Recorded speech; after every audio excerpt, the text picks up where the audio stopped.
Right, breaking news వస్తున్నాం మనం TV screen పై. నాంపల్లి కోర్టుకు అల్లు అర్జున్ షాక్ ఇచ్చాడు. కోర్టు ఆదేశాలనే ధిక్కరించాడు అల్లు అర్జున్. సో బన్నీ తరపున కోర్టుకు అడ్వకేట్ని పంపించారు. అయితే సంధ్యా థియేటర్ తొక్కిసలాట్లో A11గా ఉన్న అల్లు అర్జున్ సో 3 రోజుల క్రితం ఫస్ట్ ఎంక్వైరీకి రమ్మని స్వయంగా అటెండ్ అవ్వాలని చెప్పింది నాంపల్లి కోర్టు. బన్నీతో పాటు కేసులోని 19 మందికి సమన్లు పంపించింది కోర్టు. అయితే కోర్టు మాట వినకుండా తాను రాలేనని బన్నీ చెప్పాడు. అండ్ ఈ కేసులో ఇప్పటికే 23 మందిపై ఛార్జ్ షీట్ అయింది. ఐకాన్ స్టార్ అల్లు అర్జున్ తరపున అడ్వకేట్లు నాంపల్లి కోర్టుకు హాజరయ్యారు. గతంలో జరిగిన సంధ్యా థియేటర్ తొక్కిసలాట ఘటనకు సంబంధించిన కేసులో ఆయనకి కోర్టు నోటీసులు పంపింది.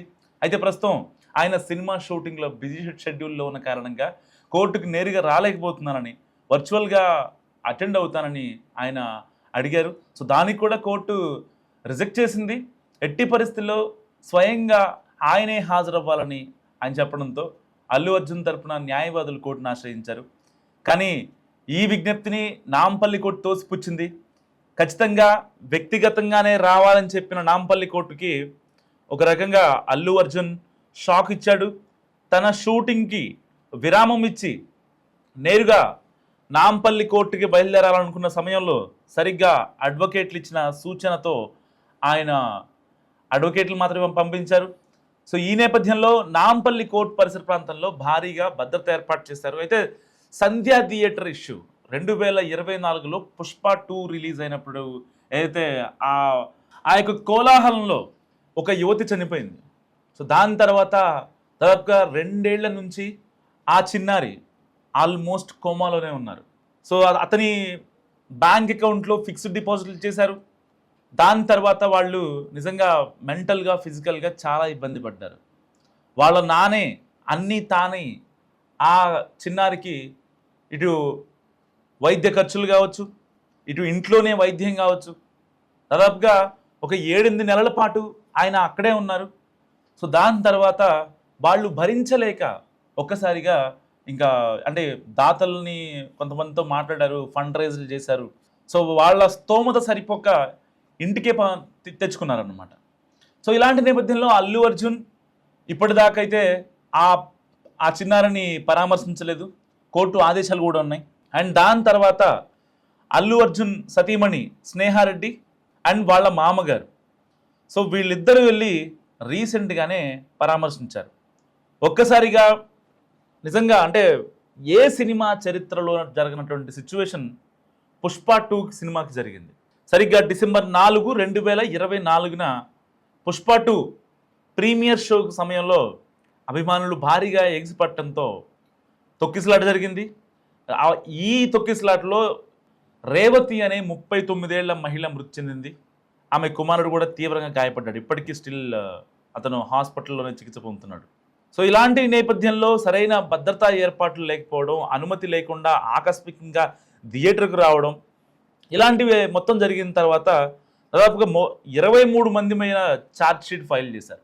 సో ఏదైతే ఆల్రెడీ ఆ ఇష్యూ జరిగిందని చెప్పినా కూడా అల్లు అర్జున్ బయటకు వచ్చేటప్పుడు కూడా అభివాదం చేసుకుంటూ వచ్చాడు.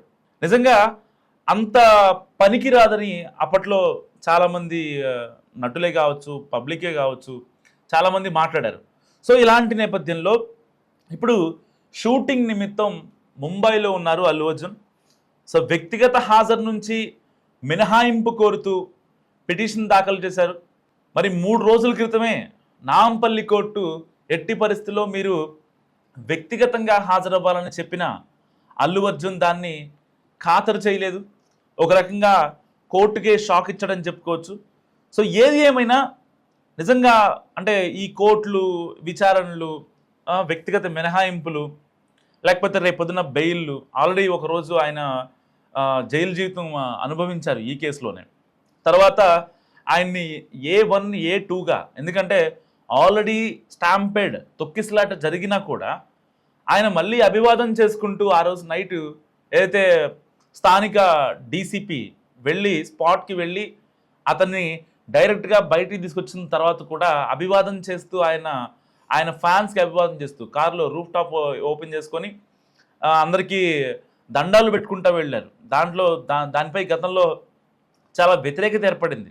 సో ఆల్రెడీ స్టాంపేడ్ జరిగింది, అంతమంది ప్రాణాలు పోతే అర్థం కాదు, ఒక ఆవిడ పరిస్థితి బాగాలేదు అని చెప్పి పోలీసులు చెప్పినా సరే ఆయన వైఖరి మారలేదంటూ కూడా చాలా ఆరోపణలు వచ్చాయి ఆయన మీద. సో ఇలాంటి నేపథ్యంలో ఆయన్ని A1గా ఎట్టి పరిస్థితుల్లో A1గా చేర్చాలి అని కూడా చెప్పి చాలామంది మాట్లాడిన పరిస్థితి. సో ఇలాంటి నేపథ్యంలో ఆయన్ని అక్యూజ్ నెంబర్ 11గా చేర్చారు. అండ్ అల్లు అర్జున్కి పోలీసులు నోటీసులు పంపించారు. ఇప్పుడు తాజాగా నాంపల్లి కోర్టు కూడా నోటీసులు పంపించింది. సో ఏదైనప్పటికీ నిజంగా అంటే కోర్టులు కేసులు అన్నీ కాసేపు మనం పక్కన పెట్టేద్దాం. సో ఇది ఒక 1 year 2 years తర్వాత మళ్ళీ ఇది అయిపోవచ్చు. ఎందుకంటే బాధితులకి కాస్త కూస్తో న్యాయం చేస్తున్నారు ఒక రకంగా అల్లు ఫ్యామిలీ. కానీ చాలామంది కోరుకునేది ఏంటంటే ఫుల్ ప్లెజ్డ్గా వాళ్ళకి న్యాయం చేస్తే కనుక నిజంగా అభిమానుల గుండెల్లో చిరస్థాయిగా నిలిచిపోతారు అల్లు అర్జున్ అనేది చాలామంది. నిజంగా అల్లు అర్జున్ ఆయనకున్న స్టామినా, ఆయనకున్న ఆస్తులు పాస్తులు అన్నీ చూసుకుంటే అసలు ఆ పిల్లాడికి వాళ్ళకి ఒక మంచి ఇల్లు కట్టివ్వడం, వాళ్ళని ఫినాన్షియల్గా సెట్ చేయడం అనేది చాలా అంటే చాలా సింపుల్. మరి అలాంటి అల్లు అర్జున్కి ఈ యొక్క సలహా ఇంకెవరూ ఇవ్వలేదా అనే అనుమానం కూడా కలుగుతుంది. అంటే ప్రతి ఒక్కరికి అలా ఇచ్చుకుంటూ పోతే కరెక్ట్ కాదు అనేది వాళ్ళ పాయింట్ ఆఫ్ వ్యూ అయ్యుండొచ్చు. బట్ వాళ్ళ సినిమా వల్ల ఏదైతే ఆ 39 ఏళ్ల రేవతి అనంతలోకాలకు వెళ్ళిపోయింది, తల్లి లేని బిడ్డగా ఇవాళ శ్రీచరణ్ మిగిలిపోయాడు. అన్నీ వాళ్ళ నానే చూసుకుంటున్నారు. దాదాపుగా 2 ఏళ్ల నుంచి ఎటు వెళ్లకుండా ఇంట్లోనే ఉంటూ వచ్చే ఫండ్ రైజింగ్ డబ్బులతోనే ఆ పిల్లాడిని సాకాలి, అతనికి వైద్య ఖర్చులు చూసుకోవాలి అంటే నిజంగా అయ్యే పని కాదు. గతంలో ఏదైతే ఇష్యూ అయిన తర్వాత చాలామంది సోషల్ యాక్టివిస్టులు, చాలామంది ఫండ్ రైజర్స్ కావచ్చు, కొంతమంది బిజినెస్ మ్యాగ్నెట్స్ కావచ్చు, అల్లు అర్జున్ సంబంధించి ఫ్యాన్స్ కావచ్చు, వాళ్ళు వెళ్ళి ఎంతో కొంత సహాయం చేశారు. నిజంగా అలా డాడీ వాళ్ళ కొడుకుని చూసుకుంటూ ఇంకా పనికి కూడా వెళ్ళలేనటువంటి సిచ్యువేషన్. సో ఇంకా ఏం చేయాలో అర్థం కానటువంటి సిచ్యువేషన్ ఇప్పుడు వాళ్ళ పరిస్థితి శ్రీచరణ్ది. ఎందుకంటే ఇంకా ఎన్నాళ్ళు బెడ్ మీదే ఉండాలో అర్థం కానటువంటి సిచ్యువేషన్.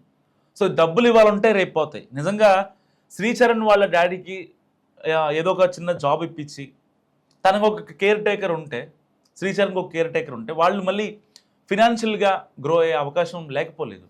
సో మరి కేసు గురించి అల్లు టీం ఆగుతోందా, లేదంటే ఆల్రెడీ సహాయం చేశాం కదా, ఎంతో కొంత ఫిక్స్డ్ డిపాజిట్ చేసాం కాబట్టి సరిపోద్దులే అనుకుంటున్నారా అనేది వాళ్ళ మదిలో ఉన్నమాట.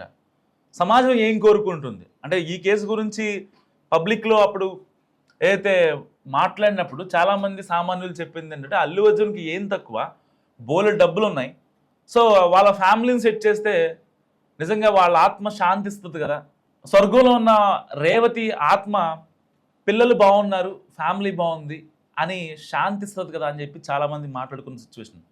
సో ఏదైనప్పటికీ అల్లు అర్జున్ శ్రీచరణ్ ఫ్యామిలీకి ఇంకా ఫుల్ ప్లెజ్డ్గా అందుబాటులో ఉంటే ఈ కేసులు కోర్టులు అనేవి ఇంకా మహా అయితే 2 రోజులు ఉంటాయి, 3 రోజులు ఉంటాయి. సో వీటన్నిటిని అంటే ఎక్కువ కాలం లాగ్ అయ్యే సిచ్యువేషన్ కాదు ఇది. ఆల్రెడీ నోటీసులు పంపింది, ఈయన వర్చువల్గా హాజరవుతా అన్నారు, ఆయన తరపున న్యాయవాదులు హాజరయ్యారు. సో అంతా ఓకే, అంతా బాగానే ఉంటుంది. రేపు అన్ని రోజు ఏముండదు, ఇదంతా ఈ రప్చర్ అంతా ఏముండదు. కానీ వాళ్ళ పిల్లలు ఎలా ఉన్నారు, శ్రీచరణ్ ఎలా ఉన్నాడు, వాళ్ళ ఫినాన్షియల్ స్టేటస్ ఎలా ఉంది అన్నది మాత్రమే సిచ్యువేషన్. సో మీరేమనుకుంటున్నారు మరి అల్లు అర్జున్ వ్యవహారం గురించి? మస్ట్గా కామెంట్ చేయండి.